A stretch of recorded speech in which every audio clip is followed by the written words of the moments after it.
출애굽기 18장. 본문에서는 모세의 가족들이 돌아온 일을 다루고 있습니다.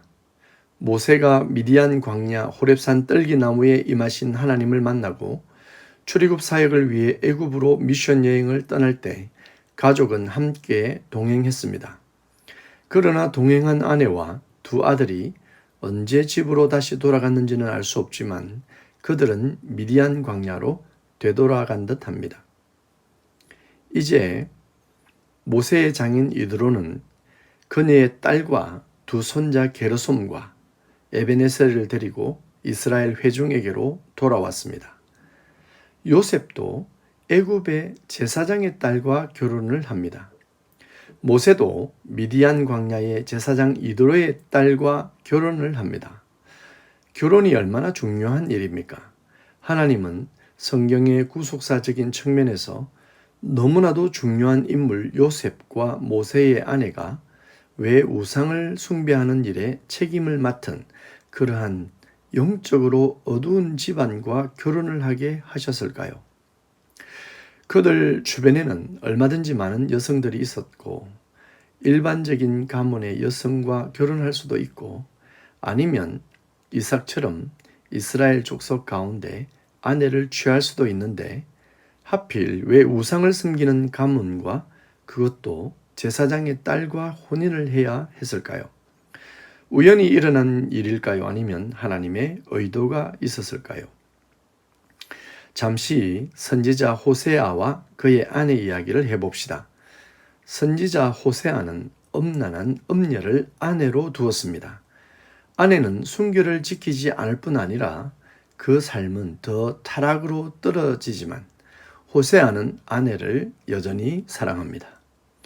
호세아가 음란한 아내를 사랑한다는 일에서 우리는 영적 교훈을 얻습니다.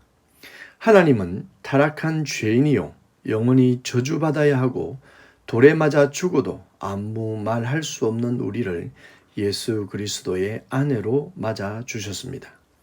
우리가 영적으로 음란한 음녀 같은 존재이지만 교회 속에서 우리를 신부로 맞아 주셨습니다. 나는 죄인입니다. 하나님 보시기에 창녀보다 나을 것이 전혀 없는 나를 신랑 되신 예수 그리스도는 신부로 맞이해 주셨습니다. 여기에 모세와 요셉에 관련된 해답이 있습니다. 요셉과 모세는 신약에 오실 메시아, 즉 예수님의 예표로 나타나고 있습니다.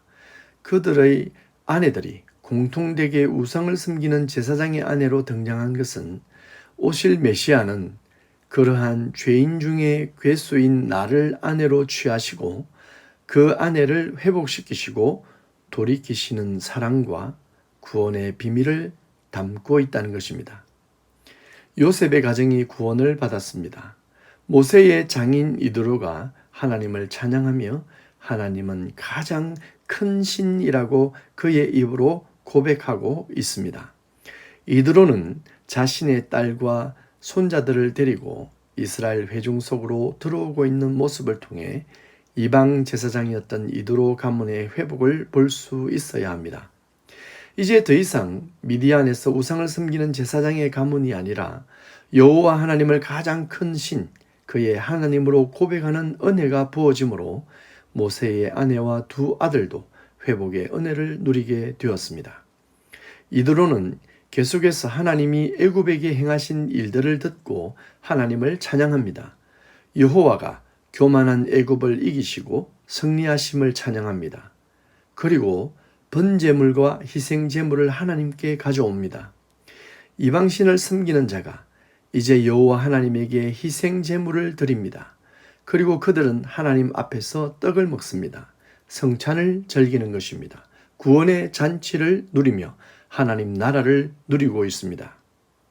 하나님은 오늘도 우리가 생각하기에 우상 혹은 세상에 빠져 불경건하고 저주를 받아야 하는 존재들에게까지 하나님의 사랑이 전달되어지기를 바라고 있습니다. 하나님의 사랑은 한계가 없습니다. 제한 구역이 없습니다. 그러나 우리는 나의 색안경을 쓰고 내가 내 색깔을 정하고 구획을 나누고 제한 구역을 두어 사람들을 평가하고 심판하려고 합니다. 이 땅에서 가장 악한 자가 누구인가를 찾지 말고 가장 악한 자라도 회복해 하시는 여호와 하나님을 바라보시기 바랍니다. 그러한 큰 사랑이 나를 하나님의 백성이 되게 하셨고 또한 하나님의 장자, 하나님의 아들이 되게 하셨습니다. 장인 이드로는 이제 모세를 가르치고 있습니다. 하나님은 이제 이방 우상의 제사장 이드로를 이스라엘의 지도자 모세에게 교훈하는 일에 사용하십니다. 어제까지 죄인의 괴수라도 하나님의 백성이 될 때 하나님은 그를 높이시고 이스라엘의 지도자 하나님같이 쓰임받는 모세를 가르치는 일까지 허락해 주십니다. 먼저 된 자가 나중되는 비밀을 기억해야 합니다. 먼저 믿었기에 항상 자신이 최고라고 여기지 말고 처음 믿는 새 신자를 하나님이 교회 속에서 어떻게 귀하게 사용하시는지를 깨달아야 합니다. 첫사랑이 뜨겁고 새 신자가 하나님을 더 사랑할 수도 있습니다. 상석이 있다면 그 자리를 항상 나의 교우에게 먼저 내어드리는 모습이 필요할 것입니다. 이드로는 10부장, 50부장, 100부장, 1000부장 제도를 만들어 효율적으로 정치할 것을 제안합니다. 그리고 그 모습에서 나이 많은 사위를 생각하고 건강을 생각하는 인간적인 사랑의 모습도 볼 수 있습니다. 모세는 한 민족의 지도자요, 하나님의 지팡이를 들고 온갖 이적과 표징을 본 사람이지만 겸손함으로 그 의견을 듣는 모습이 아름답습니다. 하나님의 사람의 모습은 겸손일 것입니다. 하나님 나라는 이렇게 협력하는 것입니다. 합력하여 선을 이루는 것입니다. 우리가 비록 세상에서 가진 경험과 은사와 재능이라도 주 안에서 합력하여 아름답게 사용되도록 노력해야 하겠습니다. 서로의 재능을 발견하고 격려해야 합니다.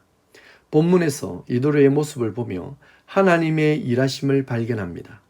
참 가족을 만들기 위해 때론 헤어지게 하시고 참 가족의 의미를 공동체 속에서 재발견하고 확대하시는 하나님의 의도를 발견합니다. 누가 나의 진정한 가족일까요? 같은 집에 산다고 내가 낳았다고 가족이 아니라 하나님 안에서 만나지 않으면 진정한 가족일 수 없습니다. 예수님은 누가 나의 가족인가를 질문하셨습니다. 하나님의 뜻대로 할 때 그 가족이 진정한 가족이 됩니다. 우리의 가정을 살펴봅시다. 하나님을 찬양하도록 서로 격려합시다. 그리고 함께 공동체 속으로 들어갑시다. 그 속에 구원이 있습니다. 문제 해결이 있습니다. 오늘 하루도 가족이 함께 하나님을 찬양하시길 축복합니다. 그러한 의미에서 오늘 밤 가족이 함께 모여 가정 예배를 드리시면 어떨까요? 하나님이 여러분의 가정을 반드시 구원해 주시길 축복합니다.